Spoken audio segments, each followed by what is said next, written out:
I once did something very, very stupid. Since my parents watch these videos, they're going to hear something, I guess. I was once camping with my Boy Scout troop and had a couple of irresponsible friends, and I was one of the irresponsible friends, I guess. But we went up into the woods, up on a hillside. It was bone dry. Woods, leaves everywhere. And we decided to build a bonfire. And it was kind of dark. We had hiked all day. And so we were all tired. And we got the fire going, roaring. And then we decided that we needed to go to bed. And so what do we do with the fire? Well, we ended up starting to chuck those logs, burning logs with hot embers down the hillside, which was a really bad idea. We were playing with fire, literally. Somehow we didn't set the whole mountain on fire. We didn't set the whole hillside on fire, all those bone-dry leaves, and we went down and we stomped out a couple little fires. But somehow we didn't set everything on fire. Now, that's not to say you should go do that. And when we talk about what's happening globally around the world, that's what our national leaders are doing. They're literally taking burning logs and chucking them down the hillside and pretending like that's an okay idea. We're going to talk about some ways, some hot spots around the world where some countries are doing some really crazy, irresponsible things that could spiral into World War III. And we're going to talk about some that you probably haven't even heard about. We're going to talk about Turkey taking over a major airbase in Syria, and Israel is flipping mad. Flipping mad. They are not happy about this at all. Turkey is just like, we're going to go down into Syria and we're going to establish our air force in this kind of uncontested zone. And that is going to contest Israel's dominance over Syria, which has them super mad. We're going to talk about Europe touching Russia's boats. You probably all heard about how the United States doesn't like people touching our boats. But Russia doesn't like people touching their boats either. And yet Europe is just like, yeah, we're just going to start taking boats. That's really not a great idea. And the United States is poking at Iran. And I think that we're really messing with a bear that we're not quite ready to handle. It's not that the United States can't handle Iran. It's just, it's going to take so much resources, and it's going to light a fire on the world oil markets that I don't think anybody really fully understands. We're going to talk about Yemen and the Bab al-Mandab Strait. We're going to talk about China. We got a lot to talk about. Let's get into it. Welcome to the Poplar Report. I'm Steve Poplar, a slightly irresponsible person in his youth, but an accountant by trade these days. We're gonna not just look at the news here, but we're gonna look at a little bit beyond the news. We're gonna look at not only what people are doing, what countries are doing, but we're gonna be like, what's the effect of this? What could happen? What kind of brush fires could get lit from some of this stuff? And we're going to talk about things in a cool-headed and not insane, not conspiracy-minded kind of way. We're going to talk about things level-headedly. You know, if you're one of those people who are like, Russia's going to invade NATO countries and Europe, this isn't a good channel for you, because that's crazy talk. It's not going to happen. Like, Russia can't take over Ukraine, and you think they're going to invade NATO? Like, seriously? Like, okay. And there's a bunch of channels out there that'll talk to you about all that kind of stuff, about crazy stuff, how aliens are going to invade Western Europe and stuff. I don't know. Anyway, all right. Big news out there. People don't realize how big of a deal Turkey is. Everyone kind of always overlooks them. But when you start dealing in military circles, military people understand how big of a deal Turkey is. One, its strategic location is unparalleled. It is one of the most important locations in the world.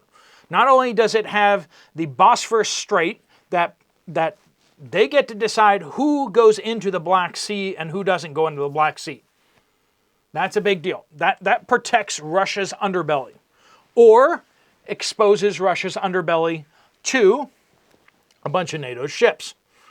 Now, currently, Turkey is in NATO, but they're pretty renowned for playing both sides. Remember how the United States was there in Syria and Iraq, eradicating ISIS? I know for a fact, and people on the ground there know for a fact, that Turkey was actively supporting, equipping, and harboring ISIS. They allowed ISIS to go into Turkey unmolested, travel through Turkey, and then attack back over the border into another area of Syria. The Turkish military let them do these multiple times, just let an army just kind of come in through Turkey, go around the defenses, and then just attack back across the border. Turkey did this multiple times. A lot of the weapons that ISIS had were weapons provided by Turkey. Turkey itself has moved hardline Islamic. They've moved more and more against Israel as the years have passed. Most people still think of Turkey as kind of this secular democracy, but it's really not been that way for a while now. Back during the day when I was kind of gallivanting around Turkey, it was, everyone goes to Istanbul, and Istanbul is a secular, modern, politically liberal in the sense of, freedom and women being able to not have scarves on their heads and stuff like that. Most of Istanbul is kind of pretty loosey-goosey. But that's changed. Even back then, you couldn't go outside Istanbul and you couldn't go to like Eastern Turkey without getting a lot of a different vibe, okay? Once you got out of the little touristy enclaves, you started realizing that Turkey is a pretty hardline Muslim country. It's like Saudi Arabia, okay? And people haven't realized how much pressure this has put on the government to really move in a Muslim direction with things, Sharia law. Now, it's notable that we just saw the mayor of Istanbul, a proponent and chief advocate for a secular democracy that is in line with UN and liberal democracies all over the world. He got thrown in jail. And there have been protests all over Istanbul. Not all over Turkey, all over Istanbul, the city. It's like New York City is protesting, but the rest of the country is like, you know what? We kind of like Trump. Okay? It's kind of like that, except imagine that this is like isolated to like just a couple cities, and those people are dramatically outvoted, like large scale. Over 75% support more hardline Muslim stuff, okay? It's not even close. Well, this country that is moving hardline, and part of that is they've been coming out harder and harder against Israel, armed with NATO weapons, and it's a large, powerful country. It has the largest standing army in the Middle East. They have moved into Syria. They've made a deal with the new terrorists in control of Syria. I mean, the government of Syria. And they've taken over a major air base. And not just like, okay, our troops are here, but then it's like they're moving their air force in. They're moving their air defenses in. They are creating an air defense umbrella to protect Syria, large portions of Syria, which means Israel can't come in and with impunity. Israel came in and took apart the Syrian air defenses after Bashar al-Assad fled to Russia. When he fled to Russia and everything was in disarray, Israel's coming in going boom, boom, boom. Radar installations, missile installations, boom, boom, boom, boom, boom, boom, boom, boom. Completely tore apart the air defense systems so that it's just uncontested airspace for Israel anymore. Well, not uncontested anymore. Turkey has moved in, and Israel is really not happy about this. This is bringing the Israeli Defense Forces up against the Turkish military. This is one of those burning logs flipping down the hillside that nobody's paying attention to. Nobody's paying attention to at all. This could get out of hand, and this could get out of hand pretty fast. Again, NATO weapons, sophisticated American systems being used against Israel, which is mostly using sophisticated American systems, more sophisticated American systems. We're talking about U.S. aircraft fighting against U.S. aircraft. We're talking about Russian air defense systems, advanced Russian air defense systems being used against Israel. It's not a good situation. All right, moving on. Europe. Europe just recently seized one of the Russian oil tankers the sea to the north. What was that? I want to say Bering Sea, but that's absolutely wrong. We got the ocean up north of Europe. Wow. I don't usually have absolute brain farts, but here we are. The Baltic Sea. How about that? Got my map out. We're good. The Baltic Sea. Germany decided to seize a Russian oil tanker in its waters. But of course, its waters extend to Denmark's waters, right? So, ships are allowed to transit through German waters to get through the strait to get out to the North Sea, right? And Germany going out there and just seizing a Russian oil tanker has got Russia upset. Not only that, but Europe is not just touching Russian boats, but also trying to go after Russian oil. The United States is trying to block off all people buying Russian oil right now, and that is also going to be a bit of a problem. It's a problem because it's going to really impact oil markets out there, and two, it's going to really infuriate Russia. Now, again, everyone's kind of this assumption that Russia will behave itself and Russia won't do anything rash. Then you got the hysterics over there who are like, oh no, Russia is going to invade Lithuania, which is, no, not at this point, no. If Russia does something crazy, it's going to be with their nuclear weapons, which should scare you more. The idea that Russia, they know they can't win a ground war against NATO.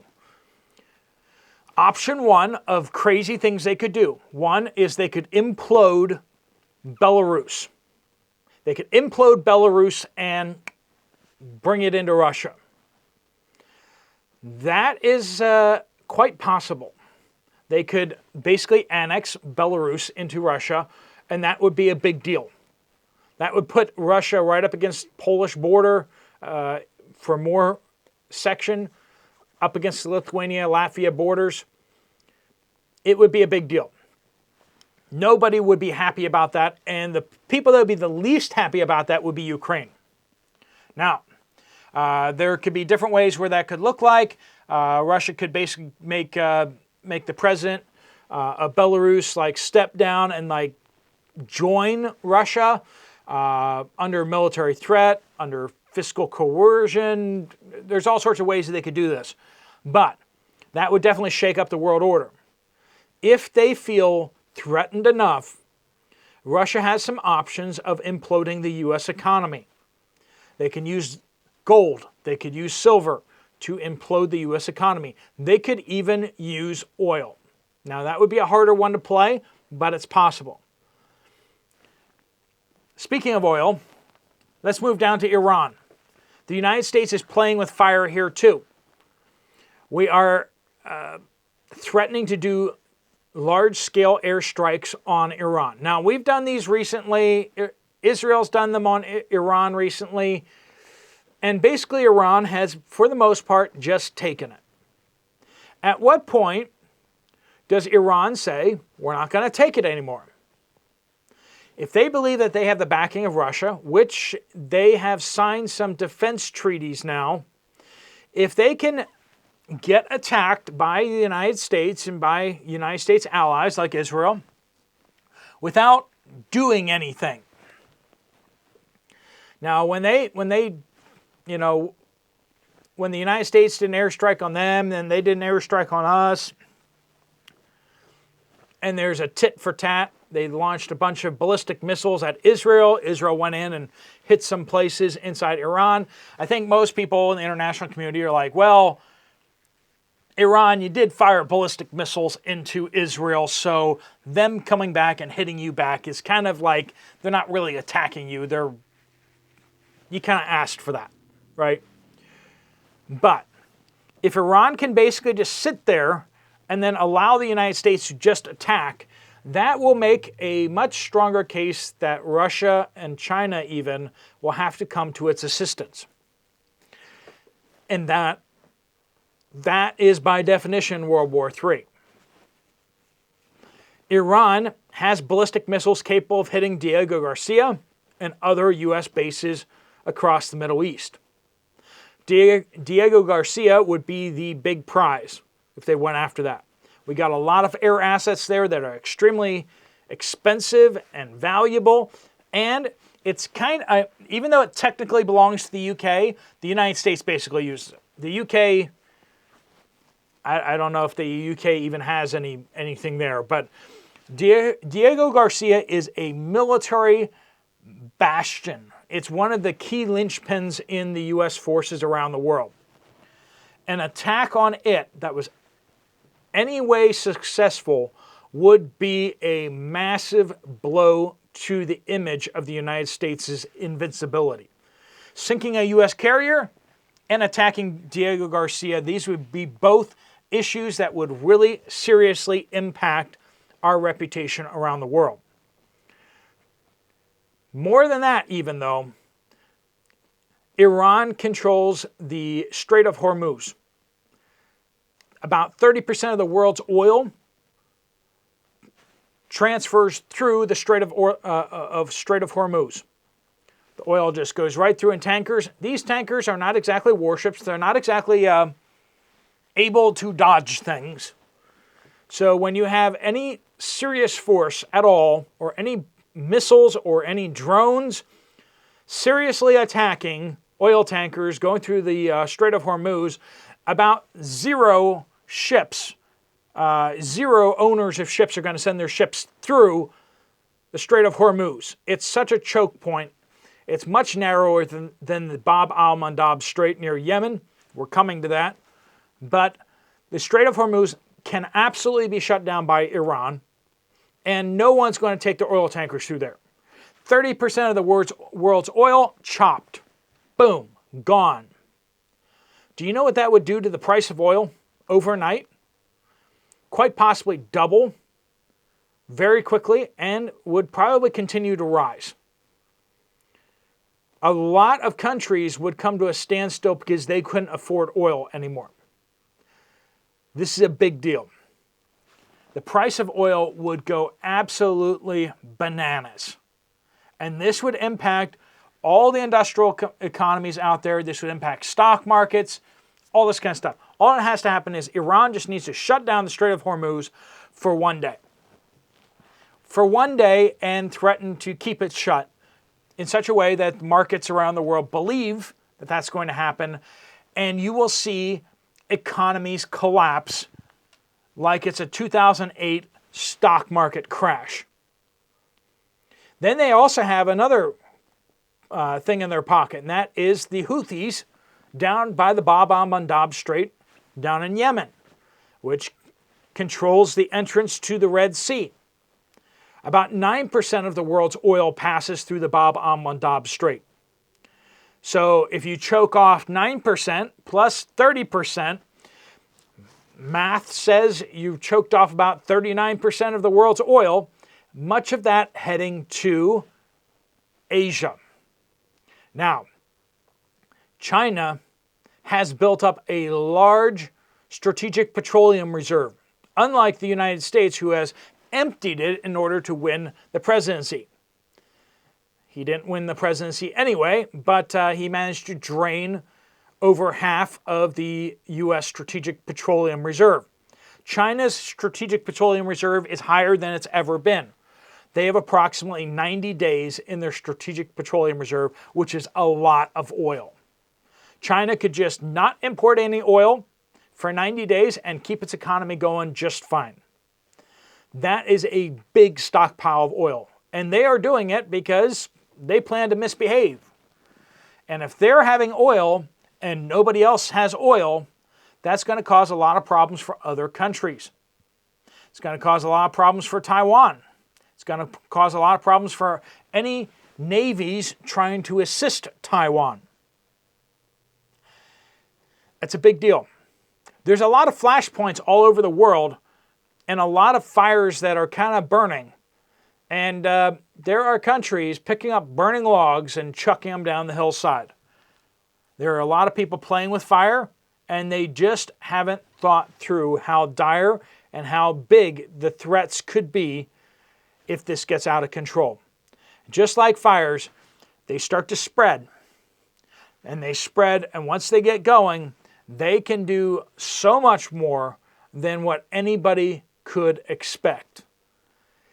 We've had enough stories about wildfires out there. A lot of you have had experience with wildfires. It's devastating. And it can start with just a small fire. And we're looking at the world map, and that's what's happening right now. Potentially a bunch of small fires. All right, friends, let me know what you guys think. What flashpoints do you see out there? Where could there be major issues in the next coming weeks or coming months? Let me know down in the comments down below. Thanks so much for watching. If you want to check out another video from this channel, there's one right up here. I'll see you over there, or I'll see you guys later. Steve Poplar of the Poplar Report out.